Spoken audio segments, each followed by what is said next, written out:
Hello and welcome to the presentation video of Carrier Command Gaea Mission. Some people may remember the original from 1988, on which this modern remake is based. In Carrier Command, the core gameplay consists of vehicular combat, involving mostly island engagements between two fortress-like carriers striving for control, surmounting to an action game with strategy elements. As you may have noticed, the icons on the bottom of the screen indicate units I have on board the carrier. These are the VTOL-capable aircraft and the amphibious all-terrain assault vehicles, designated the Manta and the Walrus respectively. All units are controlled remotely from the bridge. The bridge itself may be seen here in the background, reinforcing the fact that you are seated in the captain's chair, viewing the battlefield on a translucent display in front of you.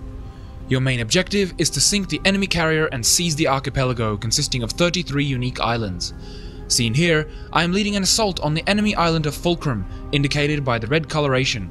Simply put, blue islands are my own, while red belong to the enemy. Zooming in, I am able to make out the geography of the island, enemy encampments and bases, as well as units of the opposition. Prior to an assault, I would equip my units as required, giving them the necessary armament to carry out their mission. I will now arm my Manta with rockets, before sending it into combat. As I mentioned before, you may approach Carrier Command as a tactical real-time strategy, as an action game, or a seamless combination of both. Here, I have deployed my walruses and given them waypoints to an enemy target location, all from the tactical map. Alternatively, I may join the action directly by taking control of a unit myself and heading into battle. Using our convenient radial menu, I may also order my other Mantas to undock and assist my own, all without the need for waypoints. Additionally to first person, Carrier Command also features a third person perspective.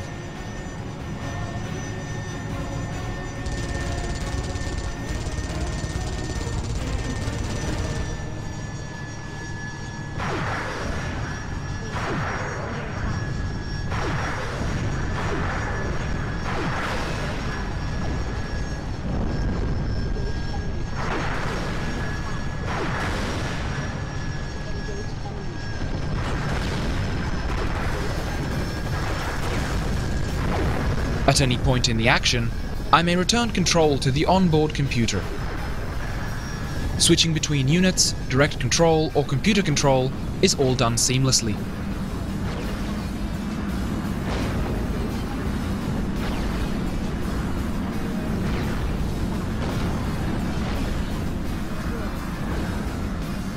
The convenient picture-in-picture preview window in the top right-hand corner of the map allows me to monitor what the unit is doing while attending to other tasks.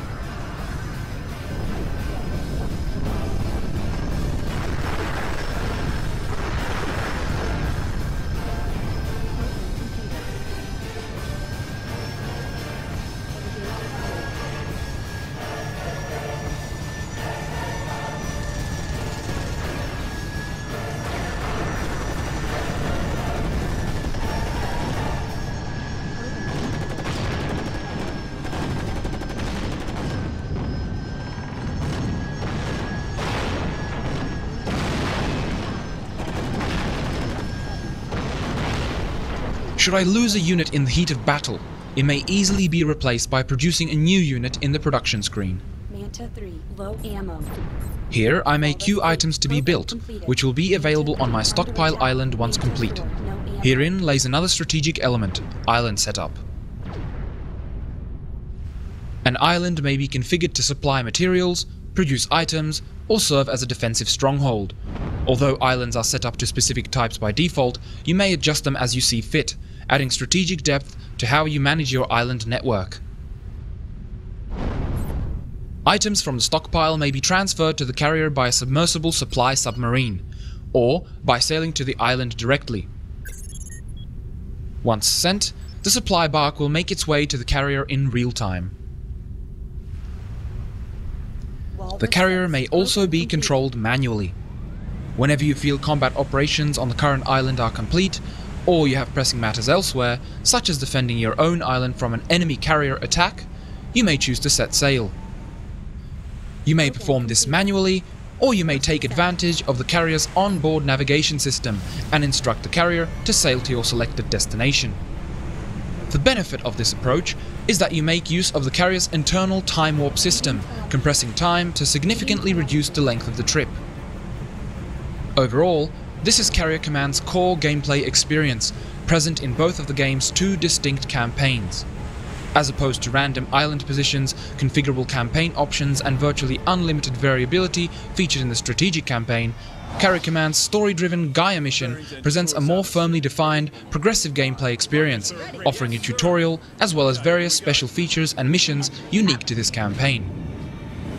The cutscene currently playing on the screen is the intro sequence to the first section of the Gaea Mission campaign.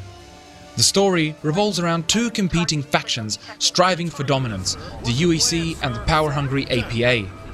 In a war that took place some time ago, Earth was left without drinkable water supply, and so a solution was sought elsewhere.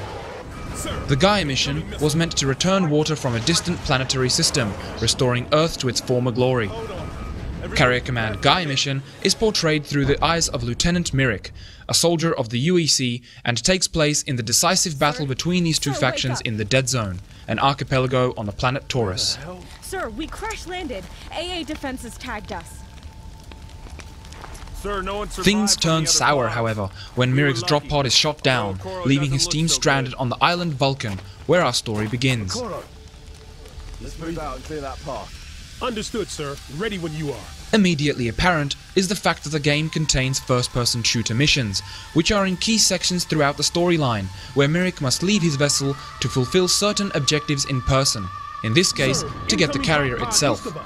These missions, while representing only a minor portion of the campaign, make the whole story more personal and close to the chest, as Mirik is not protected by the armored hull of the carrier when on foot. Whoa, bloody hell. Okay, let's keep moving.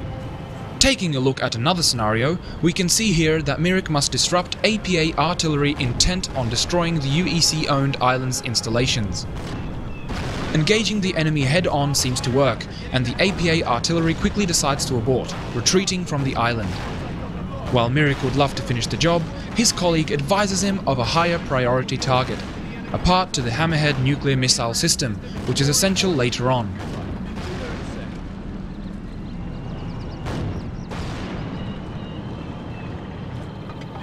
Once we arrive at the research center where the part is being stored, Mirik exits the vehicle and makes his way indoors. Personnel combat shield Mark II minor income detected.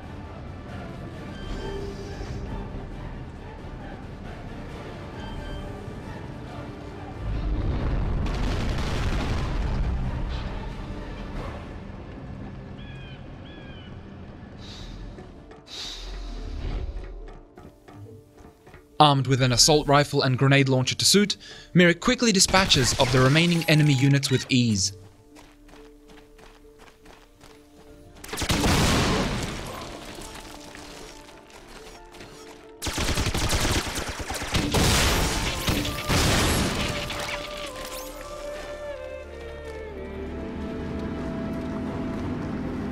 Packed with adrenaline-pumping action, no unit is spared when it comes to blasting through the opposing defenses to take down the fleeing enemy captain, as can be seen here, where Mirik takes control of the heavy weapons while his colleague does the driving.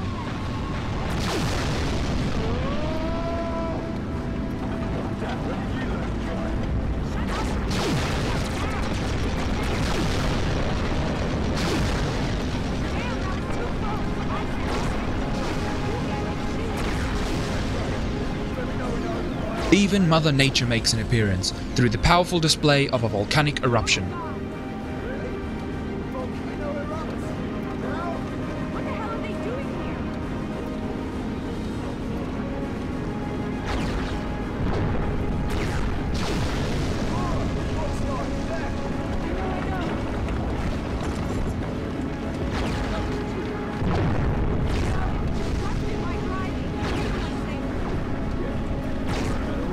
Fiery inferno or heavy rain, the chase continues in any weather conditions. But not to spoil too much, let me stop it there and move on to the strategy campaign setup screen, where the various options and settings ultimately result in a highly variable game with virtually unlimited replayability.